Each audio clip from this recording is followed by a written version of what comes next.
وَتَرَى كَثِيرًا مِّنْهُمْ يُسَارِعُونَ فِي الْإِثْمِ وَالْعُدْوَانِ، اور ان یہودیوں میں سے تم بہت ساروں کو دیکھو گے کہ وہ دوڑتے ہیں فی الاسم گناہ میں، والعدوان زیادتی میں، وَأَكْلِهِمُ السُّحْتَ اور حرام کھانے میں، حرام خوری میں۔ یعنی یہودی اکثر ایسے ہیں جو گناہ میں، زیادتی میں اور حرام کھانے میں کوششیں کرتے ہیں اور دوڑتے ہیں۔ گناہ سے مراد تو ہر گناہ ہے، ہر نافرمانی ہے۔ بعض مفسرین نے فرمایا یہاں گناہ سے مراد ہے توریت کے مضامین کو چھپانا، اور توریت میں سید عالم صلی اللہ علیہ وآلہ وسلم کے جو محاسن اور اوصاف ہیں ان کا مخفی رکھنا مراد ہے۔ اور عدوان زیادتی سے مراد بعض مفسرین نے فرمایا یہاں یہ ہے کہ توریت کے اندر اپنی طرف سے جو کچھ وہ بڑھاتے تھے یہ مراد ہے، اور یہاں فرمایا گیا کہ وہ حرام خوری کرتے ہیں، حرام خور ہیں، تو اس سے مراد ہے رشوتیں وغیرہ لے کر، رشوتوں کے ذریعے اور دیگر حرام طریقوں سے حرام مال کو حاصل کرنا، یہ مراد ہے۔ لبئس ما کانوا یعملون، بے شک بہت ہی برے وہ کام کرتے ہیں۔ لولا ینہاہم الربانیون والاحبار عن قولہم الاسم، اللہ اکبر۔ اس آیت کے ترجمے سے پہلے ایک ہمارے معاشرے کی حالت رت سمجھیں۔ ہر کوئی یہ کہتا ہے یہ مولویوں کو کیا تکلیف ہے، ہم جو بھی کریں، رشوت کا لینا دینا کریں، سود کا لینا دینا کریں، بے پردگی کریں، بے حیائی کریں، عریانی فحاشی کریں، یہ مولویوں کو کیا تکلیف ہے؟ تو اس آیت کریمہ کا آپ ترجمہ سنیں گے تو وجہ سمجھ میں آ جائے گی۔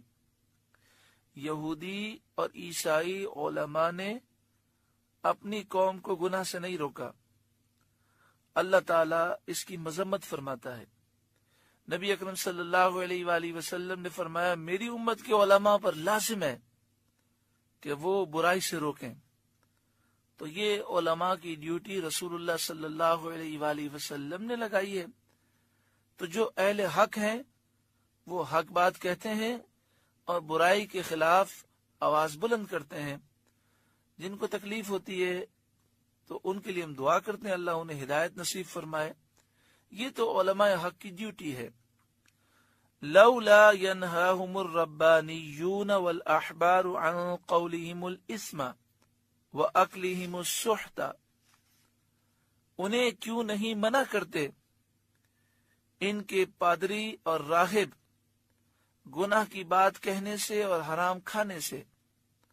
قرآن پاک مذمت کر رہا ہے کہ یہودی عیسائی علماء، پادری، راہب یہ یہودیوں عیسائیوں کو گناہ کی بات کہنے سے اور حرام کھانے سے کیوں نہیں روکتے؟ لبئس ما کانوا یصنعون، بے شک وہ بہت ہی برے کام کر رہے ہیں۔ برے کاموں سے مراد یہ ہے کہ یہ یہودی اور عیسائی پادری راہب لوگوں کو گناہوں سے اور برے کاموں سے نہیں روکتے۔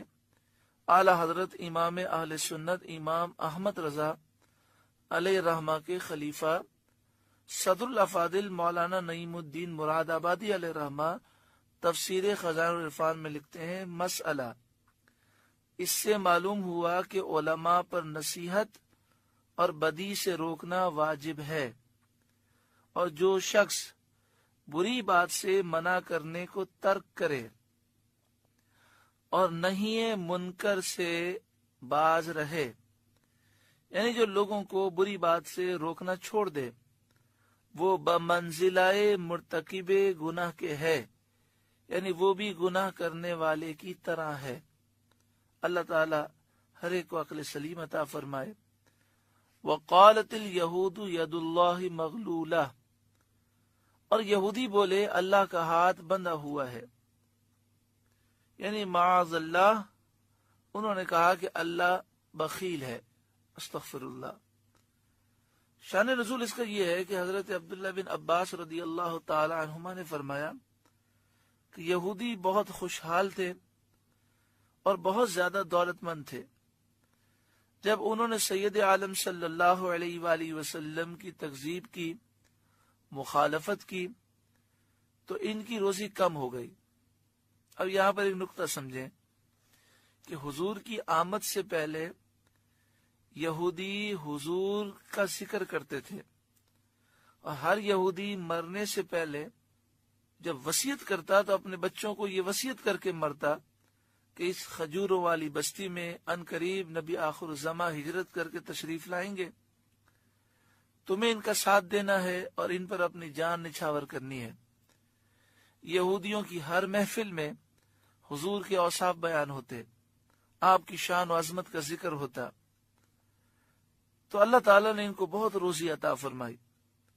یہودی روزگار میں بہت خوشحال تھے، لیکن جب سرکار دو عالم صلی اللہ علیہ وآلہ وسلم کی آمد ہو گئی تو انہوں نے حضور کا ذکر چھوڑ دیا، اور حضور کے اوصاف انہوں نے بدل کر پیش کرنے شروع کیے۔ حضور کی تعریفیں جو توریت میں لکھی تھیں وہ چھپانے لگے، اور نبی اکرم صلی اللہ علیہ وآلہ وسلم کی مخالفت کرنے لگے۔ ان کی روزی کم ہو گئی اور ان میں تنگ دستی بہت عام ہو گئی، ان کے کاروبار وہ نقصان کی طرف چلے گئے۔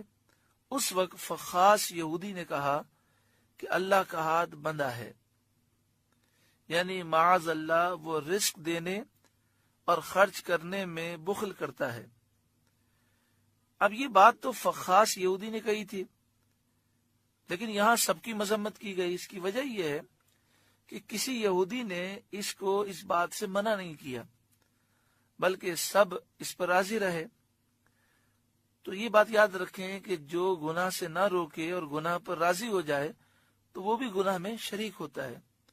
تو اس لیے پوری یہودی قوم اس بکواس میں شریک ہو گئی۔